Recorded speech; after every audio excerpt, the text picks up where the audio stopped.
My name is Robin, and I didn't expect to be quite so emotional because I was bad. And it was a long time ago, and some of these women have much fresher situations. But boy, it was difficult to watch. I watched my mom put a smile on her face, and I watched my father hold a gun to her head. So the effect is still with me today, 40 years later. Hi, I'm Jessica. I recently left an abusive marriage, and I think what resonated with me most is the pain of trying to protect your children, because that's what I'm trying to do right now. I mean, I could resonate with what you would struggle with while you were in the relationship, and what the children would witness and the pain they would feel, but on another level, kind of feeling powerless to protect them now. There was a lot, and I also, the household I grew up in, that resonated as well, so it was very powerful, and I guess it's everything. My name's Olivia, and I related with all three videos. I'm 24, and I recently just left my abusive partner a little over a year ago, but it feels like it was yesterday. That last video really put me over the top because I was a child in an abusive household and promised myself I would never be in that relationship, and then I found myself right back into the cycle of abuse. And my mom and I are not, we don't talk. I have no connections with my family because my mom is someone who victimizes herself still and does not take ownership for what has happened. So I related with all three videos. Is this one on? Hi, I'm Christine, and I was actually quite triggered by that last film. I haven't seen it yet myself, but I grew up in a family very similar to that, with a lot of denial and a lot of, like you saw my video, a lot of just crazy stuff going on during the day, and then my mother just behaving as if that never happened. But seeing it from the outside was really, really powerful, because I have very few memories of my childhood, because a lot of it was really traumatic, and they're all bad memories that I do have. But just watching that little boy was, I really could connect with that horrific feeling of kind of dissociating from your world, just thinking about that one thing. I think, like everyone said, I resonated with pretty much all of that video, but in particular, probably the scene where he was telling his mom that it was okay and he was trying to clean up the milk. That was probably what I resonate with the most, trying to take care of my own mom after my dad or one of her other abusive partners afterwards did something bad. And then with Christine's video, resonated with the midnight adventures. My mom would take my little brother and sister and I all of a sudden on an adventure where we had to go to a hotel a couple hours away from where I grew up, and we couldn't tell anybody where we were going, and we couldn't talk to anybody while we were there. And it was a fun getaway for us, but it was actually to just try to keep us safe from my dad. He was in an episode. Courtney, did you know what was going on? It sounds like your mother was back trying to pretend or make so that you didn't, but did you know? At first, I guess because usually I was really young when that started. I didn't quite know the extent of it. I knew something was going on, but she was a really, really great actress, and certainly never said what it was that was going on. The older I got, I put more together, and then now we have very open conversations about truly what was going on. But at the time, I just stepped in the role of had to make sure my little brother and sister definitely didn't know what was going on. I sometimes had an idea that something bad was happening. And I just want to point out to everybody, maybe you've noticed this, but there was no physical abuse in that movie. And that's called, there's a word for that coercive term, coercive control. And there are places in the US and other places where coercive control is a crime. And just to ask Chief Bonnie and Megan Maloney, is there anything that man did in that movie that could be charged with a crime today in Maine? Well, the milk. Once the milk had contact with Interesting. her, then that would be a domestic violence assault. Okay, but nothing else in that movie. Not up to that point. And that's the frustration. That must be we could talk later about the frustration of that. I wonder about him wrapping the belt, and that was that not? Well, I couldn't tell. Did he hit the boy or not? He hit the table. Oh, he hit the table. He hit the table.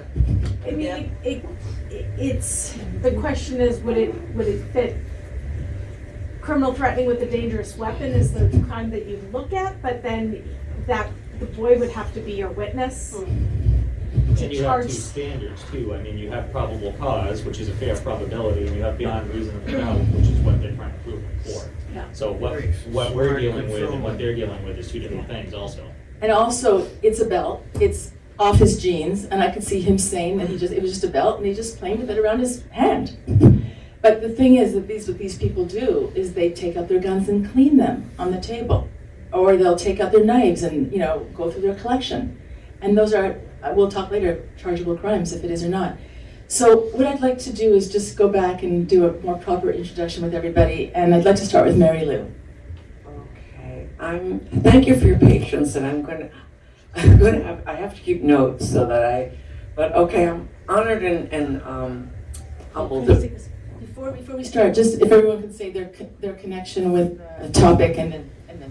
Okay, is this our only one? No, please. Okay, I'm Mary Lou. At 83, I'm a survivor of domestic violence. I left my 43-year abusive marriage at the age of 65.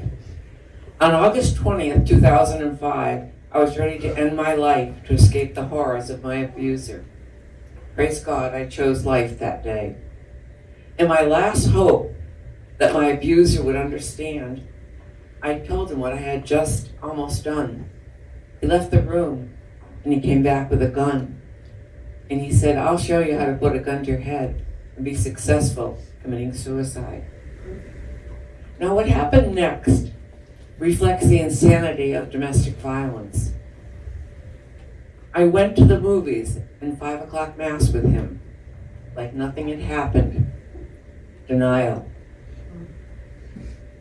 The next day he walked by my room with a suitcase. I'm leaving you and you'll never see me again. After he left, I went in my sunroom and something changed inside me.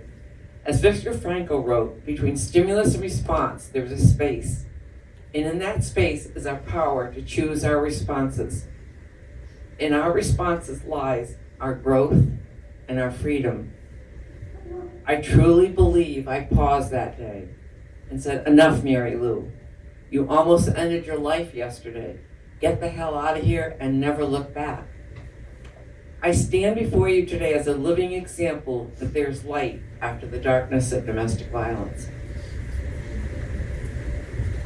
Thank you. And Mary Lou, did you want to say anything about how your children were affected and also how you feel what it did to your mother-child relationship and you as a mother?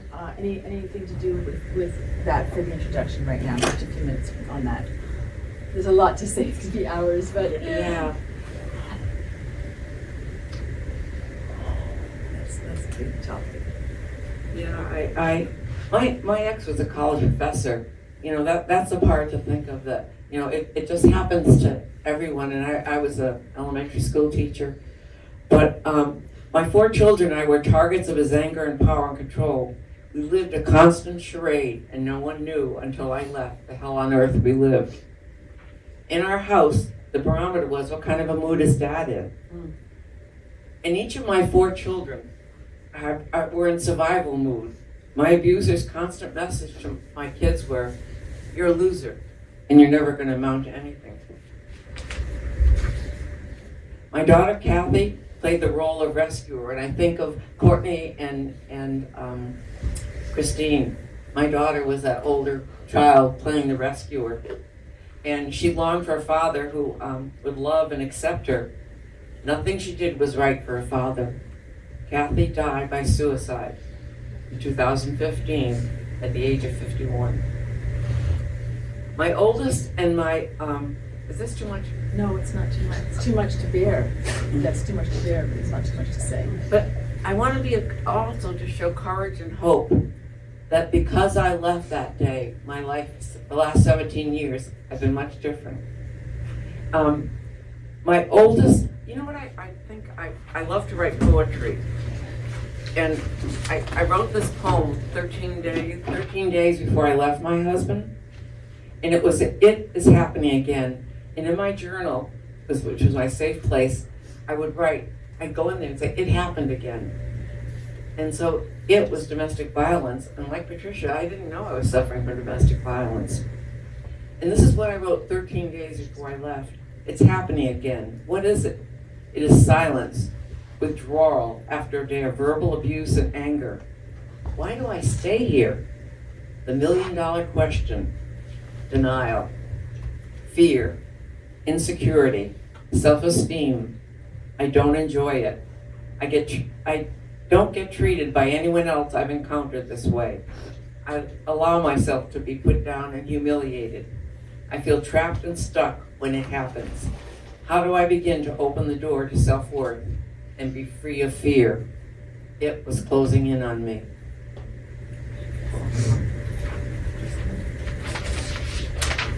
Thank you for your patience with me. Thank you. I'm talking from my heart and soul and not my ego. So I want to be a beacon of light to people to show that there's life out there. So my oldest and youngest sons are sensitive and caring. They suffered physical, verbal, and emotional abuse by their father. My middle son, who was had very little communications with, was able to fend for himself. He's the only child who has a relationship with his father until his death in 2017. But he truly believes Dad was just having bad days. All of us are overreacting, and also that I've ruined his father's good name. Now this is the part that I really want to leave with you today. And it's hard for me, but learning this about myself was a really eye-opener. It took me years to truly understand and recognize, even though I had done the best I could, my role as a mother was to protect and shield them from their abusive father.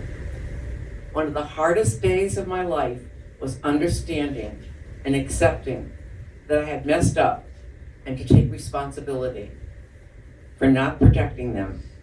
I was able to ask each of them for forgiveness and most understood and were grateful for my honesty and candor with them. Recognizing and forgiving myself was another important part of my recovery. And I'd like to end by finishing with a poem, Domestic Violence, that I wrote 9 months after I left my abuser. It is a poem of courage and hope to victims still living in abusive relationships.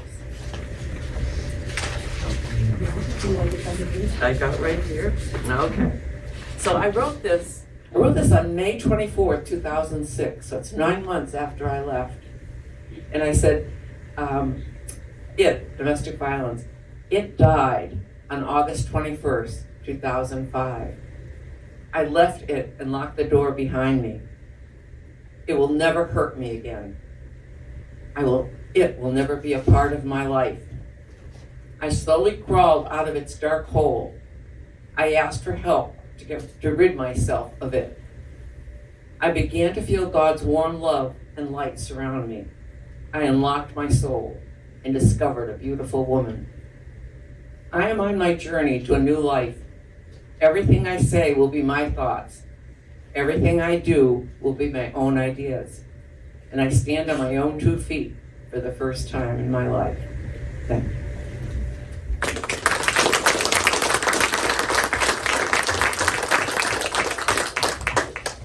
Melody, could you say a little bit about your son? Because I know that you're worried about him. Hi, so my name is Melody and I'm in recovery from, actually I'm just gonna say a little bit. Please. So I'm in recovery from alcohol and substance abuse disorder. I don't use anymore. I don't need to use anymore. So I was in an abusive relationship for 13 years, and we had a son together. And I left that relationship in 2015, and my son went to go live with him because he had a protection order on me. And I wasn't able to see my son. He used that protection order to keep my son away from me, even when I was incarcerated and trying to do the right thing. So I think this affected my son in a really negative way. So when I did get released from prison, I did everything I could possibly do to get my life in order. I did everything I could possibly do to change the way I was living. I started to do service work in my community.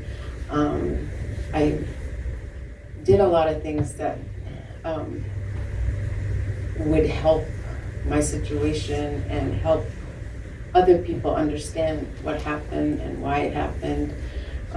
I wrote a couple books about it. Well, the first book has it shared a little bit about what I went through and how I resorted to using substances when I was in that mentally abusive relationship.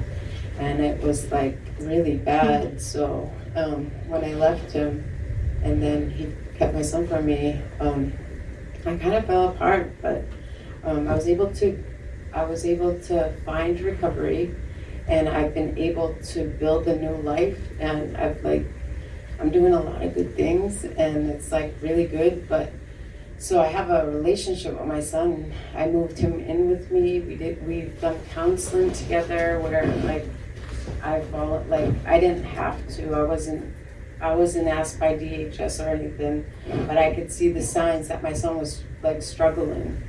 So I said, move in with me and let's try to do this. So we had in-home counseling for 6 hours a week and everything, so it helped. That helped a little bit. But even yesterday, I see him on Saturdays still. So I seen him yesterday, and I could tell that he's just he's 18 now, but he has a lot of post-traumatic stress disorder from the abuse.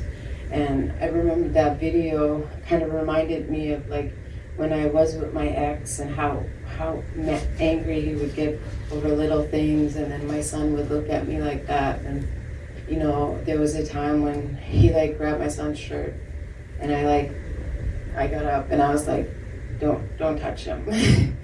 I stuck up for my son. I said, you don't touch him ever. Don't even grab his shirt like that. I was really upset. So I think my son today, I think he's doing good. He's going to graduate, but he still has those effects. The school stuff where that little boy ran off and got angry. That was my son in school. Was he punished at school when he did things like that? He was sent home. They tried to put him on medication. And at the time, I was kind of living my life as using substances at home too. So he was going through a lot more than just the witness and the abuse at home. So I try to. Can I just ask you? There was something you said earlier when you said that your ex got a PFA on you. On what basis did he get a protection from abuse order on you? So it started, I had the protection order on him, and I wanted him to leave, and he did leave. And then my son, he had supervised visits for it was about a month. And then my son, I felt bad for him, why do I have to have permission? And I said, okay, well, I'll give it a chance then. I'll go to the courthouse tomorrow. And then I went to the courthouse and I asked them, I'm not going to do the protection order. I'm just going to try to do it in a way that's the nice way. So you were thinking of getting a protection order against him, but you decided not to. And then he got one on you. He got one on me instantly. The next day he got one on me. Okay, because And that happens a lot. he used that protection order for almost 2 years. The judge granted it to him for 2 years, and then when I got my life straightened out and we went back to court, he was trying to extend it for another year. And I said, no, I had all the stuff that I did. I had the classes and everything I was doing, and I had counseling. I was doing all the stuff. And the judge looked at both of us and said, I don't understand why this was ever I don't understand why he ever got this granted in the first place. Okay, thank you, Melody. That's a big problem. The victims, right? We'll talk about that later, how the perpetrator ends up turning it around on the victim. Thank you. Jennifer, you have quite a story about what you're going through with your kids. If you want to just introduce yourself and maybe just take a few minutes to explain what's going on with you and the kids in the courts and all that. Okay, well, I'm not gonna lie, I've been very fortunate. I have a situation a lot of people don't have, which is I have extremely strong, supportive parents who, I was living in Mexico, and the situation had been going on for quite a while, but it took about a year to really plan to get us out of there. So my daughter was 9, my other daughter was 6, I'm off a little bit, 8, 5, and 2, sorry, I'm off. So they were really little, and my dad actually came to get us, and it was not easy. It took a lot of prep, a lot of, I had to sign documents in Mexico. A notary is a legal entity. It's not like in the United States. It's very legally binding. I had to sign stuff promising I was coming back, all these things, even though my ex knew I wasn't. But I came here with my 3 kids. In Waterville, is that where you live? I live right in Belgrade, yep. Belgrade, yep. Yep, and so my dad flew down to Mexico and he literally brought us home. And like I said, it took a good year to plan it and to do this because I wasn't normally allowed to travel with the kids. There was a lot of abuse in any and every way you could imagine, but I didn't want my kids to grow up with that. My middle daughter was the favorite child because when you have a narcissist, you always have one that's the favorite child. And she was the favorite child. She was, to this day, we still deal with the issues of how it's affected her. And we came to the one place he never wants to be. With that being said, it's not that easy. We came here, I was beyond broken. Functioning was like something I could hardly do. And I had these 3 kids. Luckily, my son was only 2, so he was affected the least. But my 8-year-old, we weren't allowed to walk on the carpet. We weren't allowed to sit on the couches. At home, when you lived with this guy? No. We God forbid you spill something. He would just rage. He's a big man. He's 6'3". So the kids. I couldn't stand it. The kids would watch as he was literally just starving me. He got to the point where he didn't want me around the kids. The kids had to be taken care of by maids. It was just it just was like snowballing. And we came and the kids, we got them into counseling. I got into counseling. We did all the right steps because the one thing I wanted was that through all of this, we got healthy. That was like the biggest thing for me was we all got healthy. And as the guardian and everything said, my ex-husband would come once every 3 months for 2 days. And he would come once every 3 months for 2 days, see the kids for 2 days, call us to pick them up early. But 4 years ago, this month of February, I got a phone call from Williams Elementary that my daughter was asking kids, she wanted to kill herself. This is my middle child, his favorite. How old was she at the time? She was this was 4 years ago, she's 13 now. She was 9. She was 9. So we've had great doctors, we've had great therapists. Like I said, we had all the resources. This was not the type of call you want to get at work.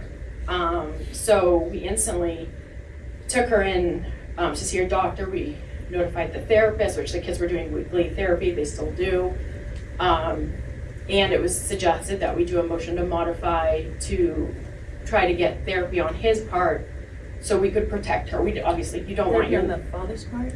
Right, for him to get therapy, to learn how to engage with the children. Because the last thing you ever want is for a 9-year-old to be threatening suicide. And so we did all the right things. We did everything and got into court. And the children's therapist, who they had been with for 3 years, was not allowed to testify. But the front desk manager at the hotel in Augusta, where they hadn't stayed in a couple of years, was allowed to testify. Okay, let's just take a pause with that outrageous thing that just Yeah. happened. And there'll be more to say. Yeah. But what does that say? I mean, and think about some more things points that you want to bring up, okay? Robin.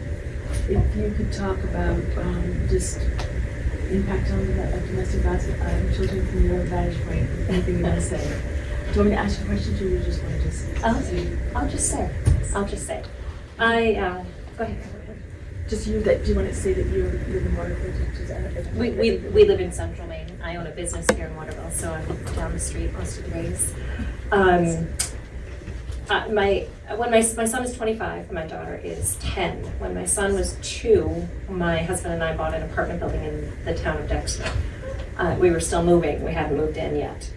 And 7 houses from our apartment building, a young woman and her best friend's son were shot execution style by the young woman's ex-boyfriend, spouse.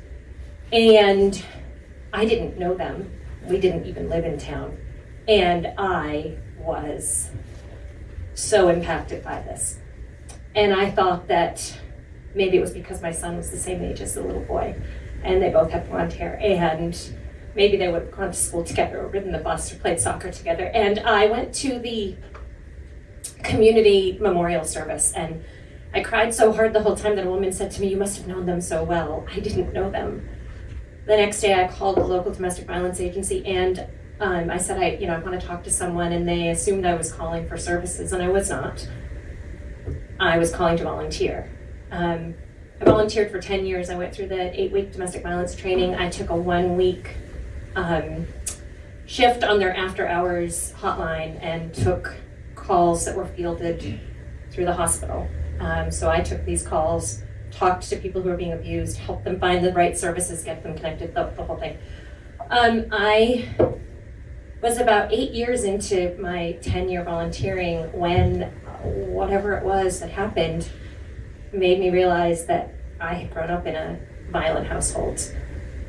I knew it, and it seems so silly to say it, but I didn't really know it. I thought that everybody lived that way.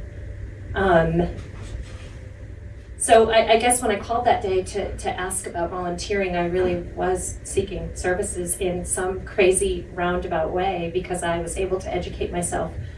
And if I could say anything to anyone, if you know someone who's in an abusive situation, if you have ever said the words, "Why doesn't she leave? I'm tired of listening to it. We have helped her 5 times. She keeps going back. We're washing our hands of it." Just don't do that. It takes a lot. It takes a lot to leave. Domestic violence is about power and control, and the abuser controls you financially, physically, emotionally. They alienate your friends and your coworkers and your family, and they leave you alone. So don't let that person be alone. The effects of growing up in a house with domestic violence. I'm 52, and I sat here and cried when we just watched that last. It is still so fresh. So to all these women up here, you're all amazing. Amazing. Thank you.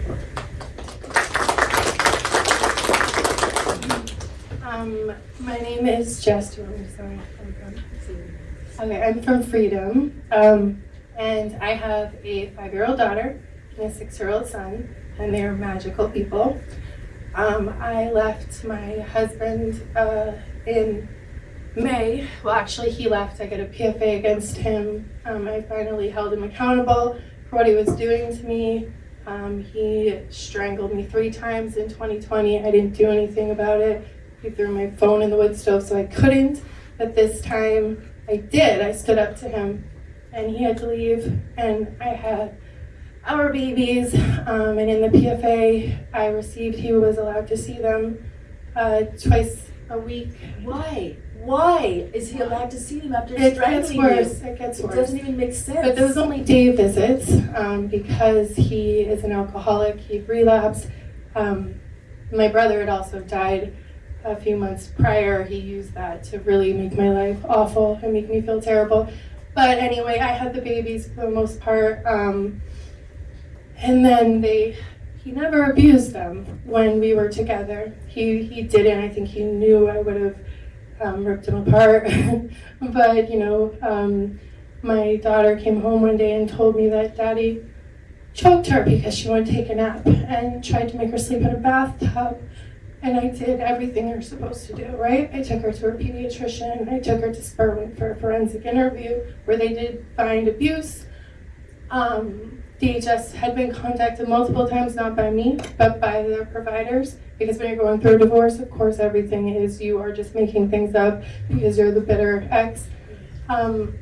Ultimately, even with Spurwink finding that there was abuse, I got a temporary PFA on behalf of both children because he also did the same thing to my son at a fair. But my son, they believe, is autistic and they're not taking his word as seriously. He also threw a shoe at his face and slapped him in the face for throwing a tantrum. And everything with this guy is about money, right? When we were together, he was extremely financially controlling, and it was funny, not funny, but ironic.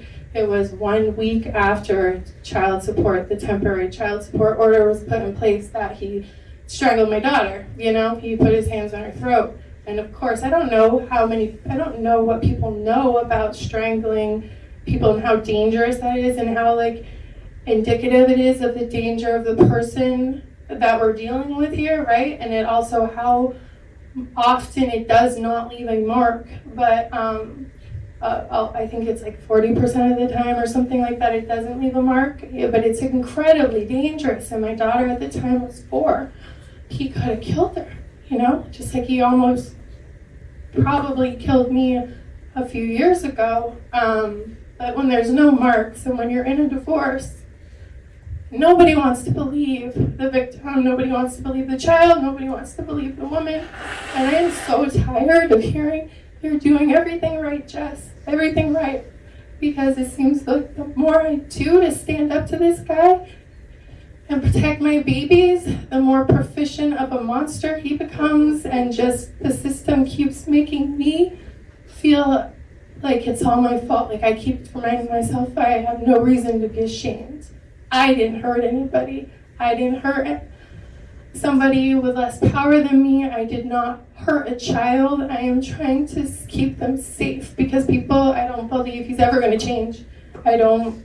And Better's intervention, do you think that's going to make a difference? Well, it gets worse. So we have a guardian ad litem. She tried to, because I wanted one, and I tried. I'm just going to get it all out there. I'm tired of being quiet. And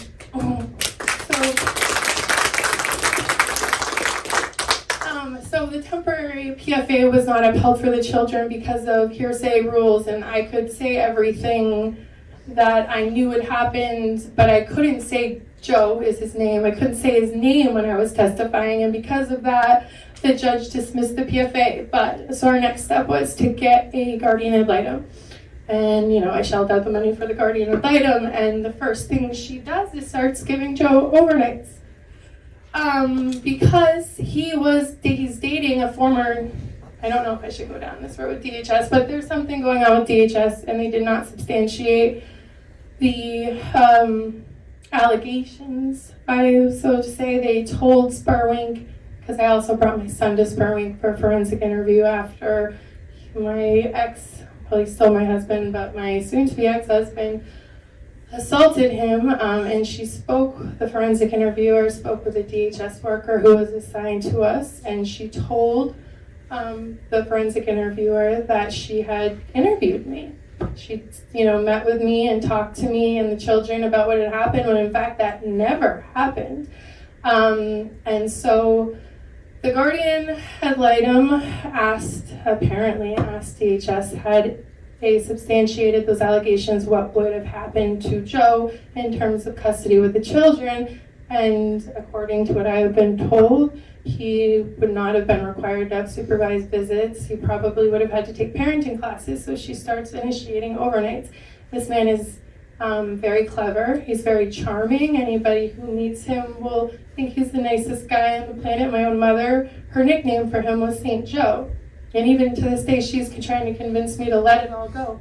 Hey Jess, Yeah. I think we still have a lot to do, and we want to hear from people in the audience. Oh, I'm so sorry. Don't be sorry. Okay. Please. Do you want to just say? I just want to say say another minute or two. And yeah, I just want to say it's really hard to protect your children. It's really scary, and the system needs to change, and it needs to stop making victims feel like they need to shut up.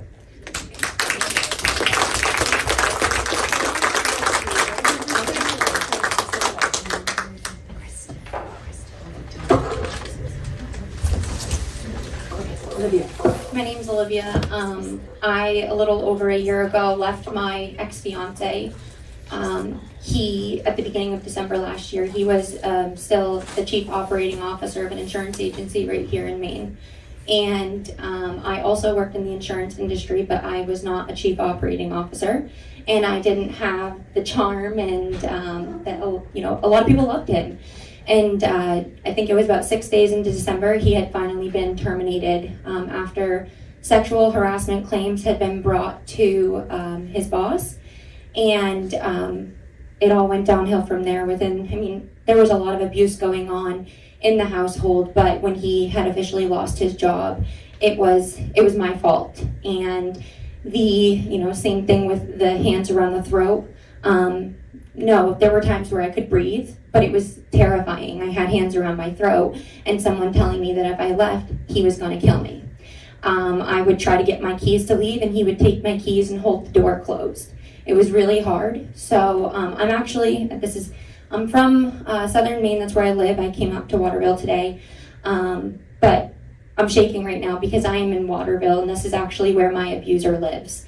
It was Christmas Eve last year that I was in Waterville with his family in the house and had finally come forward to his parents saying, yeah, no, he's punched me, he's choked me.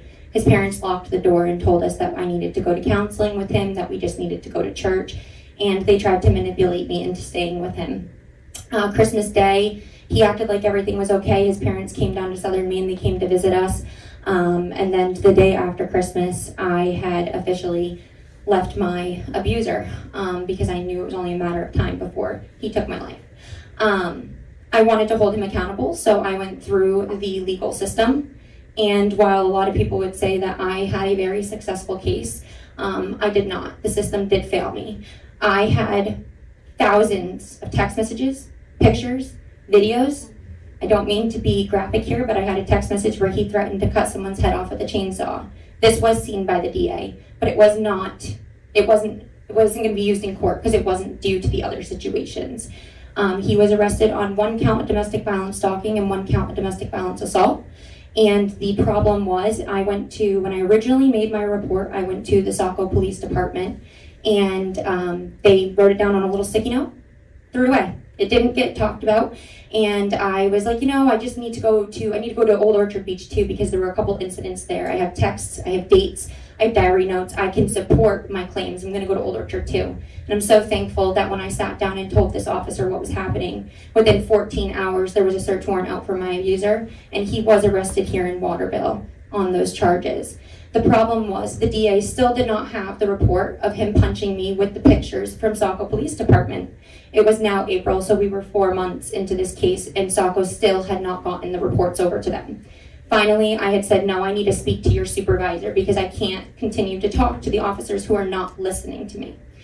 Finally, the supervisor called me at 11 p.m. at night. I woke up and I answered it, and I spoke with this officer. His words to me exactly were, thank you for following up on this because these things tend to slip through the cracks. Domestic violence slips through the cracks, okay? So that was my experience with Saco, and I'm very fortunate that Old Orchard had stepped in. Finally, the next day, the DA had exactly what they needed from Saco, and within 3 weeks, my abuser was indicted by the grand jury of Maine on 3 counts of domestic violence assault, and 2 counts of domestic violence stalking. So the grand jury had brought those charges against him. I thought that this was going to be a win. He was supposed to serve jail time, but in this time, he accepted a job as the AVP of a credit union in Connecticut, and the DA and his attorney were working together, and they said, Olivia, he's not going to plead guilty, if he loses his job. So what we're going to do is, instead of him going to jail, we're going to ban him from York and Cumberland County unless using I-95 to get to Waterville. I said, no, we're going to trial. I wanted to go to trial. I know for a fact that I had a case. I had thousands of text messages. I shared my story on TikTok. I have 130,000 followers today because they all relate to this story. And I started putting all of my evidence on social media because I was convinced, and still to this day am, I could be a statistic. And I don't trust that the legal system will say, hey, this girl actually made this report, this report, this report, this report prior to her losing her life. So that is why I had to go to social media. And to keep this short, I will say that this is a year later. My ex, he did lose his job a couple days before pleading guilty. And so they re-amended the plea deal. They did not put him in jail. Instead, he is now living here in Waterville, and he is banned from York and Cumberland County unless he has to go into those counties for work purposes. Not really quite sure how they are managing that or how they can kind of control whether or not he's in those counties. But I just last week, a few days ago, my abuser reappeared. He finds the loopholes. That's what these people do. They are smart. And so I called the police. I called the police the other day, and I asked to speak to an officer. The officer told me, I need to stop victimizing myself. You have a protection from abuse order. You're doing everything that you can. And at that point, I said, I need to speak to the DV investigator. I'm fortunate my DV investigator, his probation officer, seemed to be phenomenal. And so when I spoke to them, they took what I gave them as a report very serious, because this is what they do. But the point here is that I do not believe that an officer should be making a report, taking a phone call, if they do not have the training and education of what domestic violence or abuse looks like, period. Thank you. At 4:15, is that right? Yes. And I would like Megan and William Bonnie to be able to say a few words also, so to fit that all in. And Christina, would you like to say something? I'll try to be quick, even though there's like hundreds of things I can talk about right now. I want to first say our group up here represents hundreds and hundreds and hundreds of cases like what we're talking about. It seems like such a crazy stories that we're talking about here. I hear these stories all the time. I have a business in Camden. I recently had a customer, a man, I think in his 70s, who said to me, I see what you're doing with Finding Our Voices. Is it really that bad? Is domestic violence really, we don't have it here in Camden, I was shocked. But that's kind of what we're dealing with. And I was going to tell my story, but it's just like everybody else's story. I grew up in violence. I spent from 16 to 26, 8 times I tried to kill myself. I was in and out of therapy. No therapist until I was 27 suggested that it might have something to do with my abusive childhood. I thought it was me. I thought it was crazy. So there's the system broken right there. Years later, I have a daughter with a crazy abuser, and he molested her when she was 3 months old, and I tried to get protection order. And I was told things like, well, isn't he the father? He has rights. So I can really relate to everything you guys are dealing with. So that was 20 years ago. Not that long ago, when I had left my husband for completely different reasons, but I went to I was on my own with no money. I had 3 little children, and I started getting state assistance. I got food stamps, and I got some child support, a very meager amount of child support that he didn't pay. Then somehow my ex-husband was able to file for Social Security on behalf of the children, which got sent to him, but was applied to my income. So I lost all of that help for my children. And then I had nothing. My house went into foreclosure. I could not get DHS or Social Security to listen to me. It took me 18 months to get some help. The system is so broken. We have so much work to do. I'm going to be 60 this year, and I feel like nothing has changed from when I was a child dealing with this in my own household. I'm just so upset about it, listening to these stories, and it's so common. This is epidemic.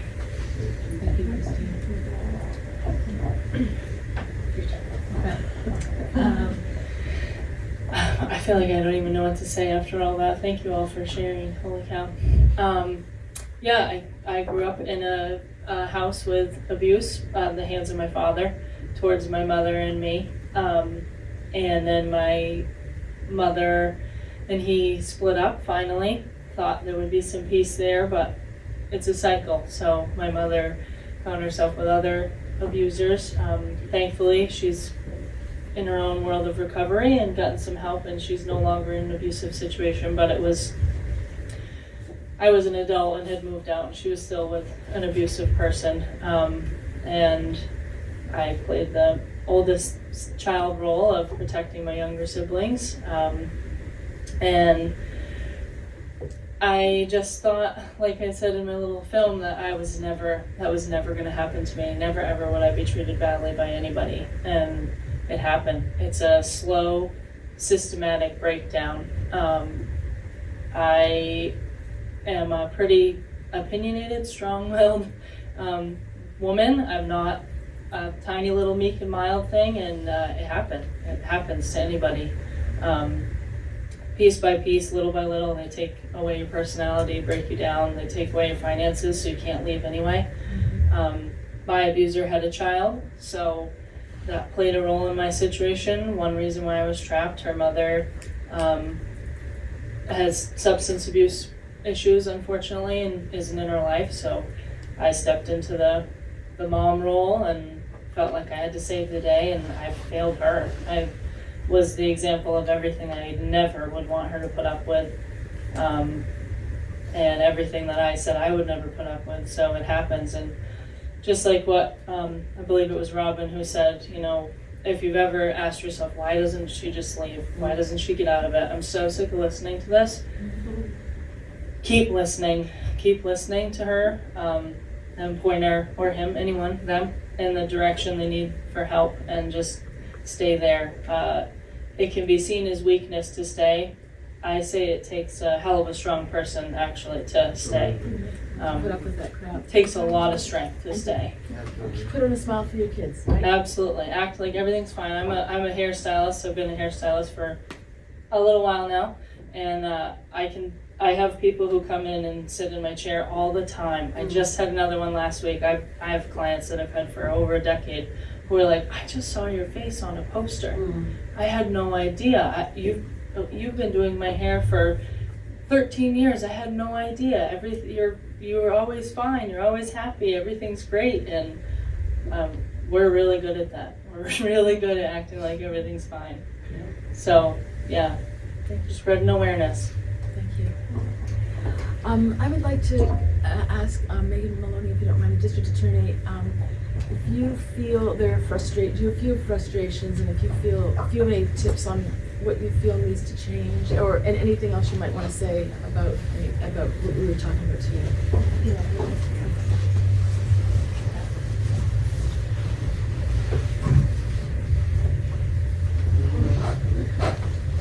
I realize we don't have a lot of time.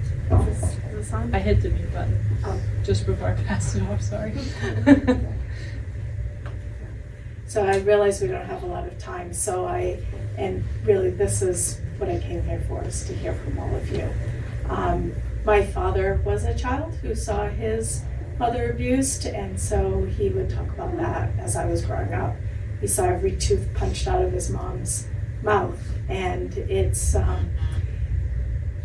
I definitely understand the frustration of feeling like nothing is changing. I hope that's not true, because I would think that today that would be prosecuted, but there's a lot that's not prosecuted, right? And so I'm very much aware of that. As you pointed out, Patricia, in the film, it wasn't until he poured the milk that we had something that we could prosecute, which is very frustrating. But I think even more of what I've heard that is much more harmful than the lack of prosecution in the criminal justice system, it's really the way that the Department of Health and Human Services is not protecting children. And that's what I'm hearing more of, and in trying to go through the court system with the family courts and facing possibly losing your children, that to me seems like simply the most terrifying part. When you go back to court, you're no longer in the family court. You're with whatever judge you get that day. And the family magistrate we had when we were doing the divorce was a very educated well-spoken. He obviously had lots of experience with this, so I'm sure he was trauma-informed, all this. I mean, once you do a motion to modify, you're with whoever, and that's the problem. Basically, starting from scratch. You're starting from scratch with somebody who has no actual experience, because like I've been told, that person could have been 5 minutes before dealing with a speeding ticket. That's true. The magistrates are only allowed to do the child support orders and the initial negotiations. So if you come to an agreement, a magistrate can enter that. But if there's any sort of disagreement, that has to be heard by a judge. And I don't know how much training the judges receive. I don't think it's very much, because there's pushback that if they receive more training, that somehow this training is like pro-victim and it's going to make them biased. So there's a lot of issues with just trying to get a lot of training in there. And so I don't know what they receive for training for district court judges, but you're absolutely correct that they'll handle a speeding ticket, and then they'll handle a dispute between two people who are disputing over a land boundary, and then it's landlord-tenant law, and then it's a family matter case. So it's a huge mix that district court judges handle, whereas their family law magistrates do only family law, but they cannot, they don't have the power to make decisions. If they're not pro-victim, does that mean that they're pro-criminal? I mean, it's supposed to, the idea is that they're supposed to be just completely neutral. Oh my God. But what I mean, obviously, it doesn't make a whole lot of sense to me. But yeah, that's the idea. It's just Right, education. right. Facts, understanding the dynamics. So, and I do think there's more education happening now with Chief Justice Stanfill. I know has had some education on child sexual abuse that she has allowed for all of the judges to hear. And so I know she's receptive, and it's a matter of, she was on the homicide review panel before becoming Chief Justice, but she doesn't get to just make decisions on her own. But I know that she is receptive, and the question is, trying to put together a program that could be accepted by the judiciary as something that would be sufficiently neutral to be allowed. So that's really what it comes to. Thank you, Megan. And Chief Bonnell? I realize that as I stand up here in uniform that I personify the system, and the system that you guys are talking about that's very broken. So I want to say I'm sorry. Sorry that happened to you. It's not right. It shouldn't have happened to you. And I think you should hear from somebody that looks like me that that's not okay. So I want to say that to start off with. We see about 1.5 domestic violence assault arrests a week in our 13 square mile city. So that's a lot. That was 78 last year. And it's very serious. And that's not including the threats, the violation of protection orders, the other things. And so, we take domestic violence very seriously in our city. And, one of the things that we have to stop doing in the system is we have to stop working in silos. And we have to stop finger pointing at other agencies, and we have to take responsibility for ourselves. Yes. And so when you're talking about Saco PD doing that, they need to take responsibility for that. And I have friends there, but they need to take responsibility for that, because that's not okay. And so I take responsibility for what we do here in Waterville, and I take it very seriously, and I very aggressively advocate for you folks, and that's what we all need to do, because what's happening to you is wrong. Chief, can I make one comment, please? I've never met you, and actually, I truly believe that everything you say is very sincere, and that's why I actually would like to say this to you. 3 years ago in April, I watched 2 children. Some of your officers, obviously you weren't there that day because I would have remembered your face, but a few officers told a 10 and 11-year-old that if they did not go with their father, who is the abuser, that their mother would be arrested and put in jail. It was a 3-hour ordeal outside of the police station. Extremely traumatizing, to say the least. is it really necessary to scare children like that? Because it was incredibly intense. I had nightmares for months after. Yeah. Well, I'm sorry that happened to you. I was not there, so I don't know the specifics No, you of, weren't. of that I would case. remember you. You know, I do think that there are different ways we can handle things sometimes, and I certainly would choose to handle that particular instance differently. I do think that training is important. I do think it's important for officers to understand how stuff like that affects children. And, you know, quite frankly, until we have kids, we don't understand that. And so some of my younger officers might have a hard time empathizing And with that. these were younger officers. Yeah. I'm not going to lie. They were doing what they were asked. But that's no to excuse, do. right? I mean, we need to handle those situations correctly every single time. Are your officers trained? Is there an opportunity for them to go through a domestic violence training? Do you have an agency that comes in and offers some education? And So the officers do receive mandatory training on domestic violence and a variety of other things. Megan's office is actually putting on a training on strangulation so that we can provide them the best prosecutable case possible. And our officers have gone through that, and as we get new officers, we'll continue to put them through that. Yeah, I can say Waterville, they allowed us to do 6 strangulation trainings. So I'm really grateful that Waterville has been so open to allowing for training. it's amazing. Yeah. It's amazing. But what we need is a community and a system so that we don't need strangulation trainings. You know, people say that children are resilient, and they're like, "Oh, don't worry, children are resilient. They'll They'll be get over it." fine. They'll be fine. Like They're anybody fine. else, they learn coping skills. And I think as the state of Maine, we have so many addiction issues. We have to realize that this is how they're coping. That's right. They're not resilient. My children have been in therapy for years. It's a daily thing that we do. It literally takes a village. Maine had 716 overdoses that resulted in death last year and 9,000 overdoses that resulted in saves. And you're absolutely right. That's how they're coping.